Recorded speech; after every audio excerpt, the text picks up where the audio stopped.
কেমন লাগছে আমাকে বলো তো? আজকে না সকাল সকাল স্নান করে একদম রেডি হয়ে নিয়েছি, কারণ আজকে ষষ্ঠী পুজো আর মায়ের সাথে ষষ্ঠী তলায় যাব ষষ্ঠী পুজো দেখতে। কারণ মা ওখানে ষষ্ঠী পুজো করবে আর আমিও মায়ের সাথে যাব, তার জন্য একটু সকাল সকাল রেডি হয়ে নেওয়া। এদিকে আমার মাকে দেখো আলতা পরে নতুন শাড়ি পরে একদম রেডি পুজো করতে যাওয়ার জন্য। আমাকেও বলেছিল আলতা পরতে, কিন্তু আমি অনেকদিন ধরে না পায়ে আলতা দিই না, সেই জন্য আমার কেমন যেন ভালো লাগে না। তো মাকে বললাম ঠিক আছে তুমি পরো, আর একটু মায়ের শাড়ির কুচিটা ধরে দিই।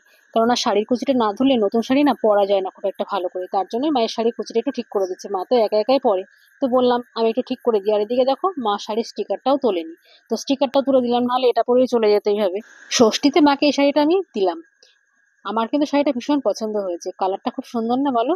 আর আমার জামার সাথে দেখো একদম ম্যাচিং হয়ে গেছে। মায়ের শাড়ি পরাটা হয়ে গেলেই তারপর দুজনে মিলে একসাথে যাব ষষ্ঠী তলায়।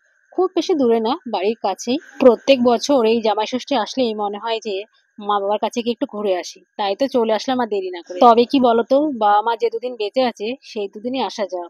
যখন আর থাকবে না তখন আর কার কাছে যাবো বলো? তখন তার কেউ ডাকবেও না। তাছাড়া আমরা এখানে আসলে আমাদের যেমন ভালো লাগে, তেমনি বাবা মার মনটাও কিন্তু খুশিতে ভরে ওঠে। শাড়ির কুচিটা ঠিক করে দিয়েছি, এবার মা একা একাই পরতে পারবে, আর সমস্যা হবে না। এদিকে আমার কুর্তিটা পরার পরে দেখি কি মায়ের শাড়ির কালার আর আমার কুর্তির কালার প্রায় এক হয়ে গেছে। একই রকম কালার দেখে আমার তো বেশ ভালোই লাগছে।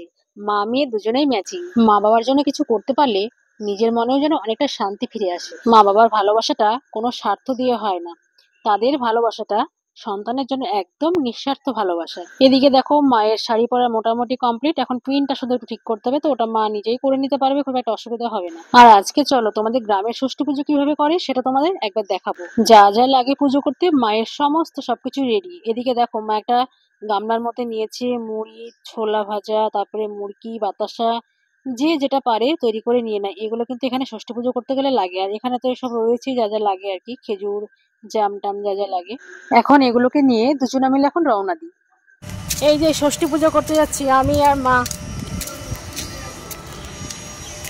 এই দেখো আমার মা যাচ্ছে, মা মাথাটা তো সব ঢেকে নিয়েছে, একদম রোদ, এত এত রোদ লাগবে রোদের জন্য, প্রচন্ড রোদ।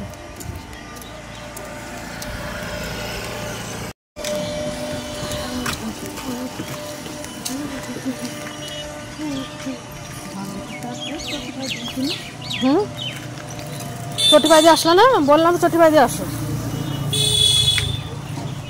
জুতো না পায়ে দিলে হয়, রাস্তা কি গরম।